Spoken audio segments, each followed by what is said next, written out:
তো দেখো আমি কি বানাচ্ছি এখানে, বলতে পারবে এটা কি? আচার। কিসের আচার জানো তো? কাঁঠালের আচার। তো কাঁঠালের আচার কে কে খেতে ভালোবাসো? এখন আর ঘরে বসে বসে কি করব, তাই ভাবছি কাঁঠালগুলি একটু মশলা দিয়ে মিশিয়ে নিই, কারণ আজকে রৌদ্র দিয়েছে তাই।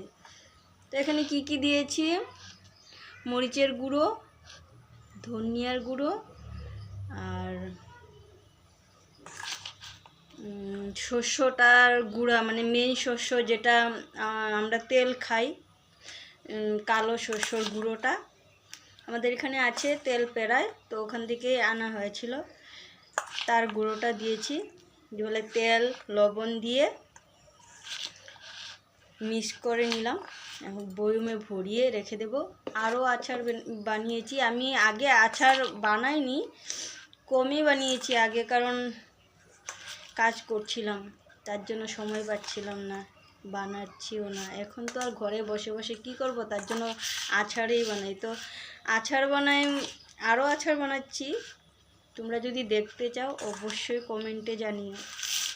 এখন জন্য টাটা।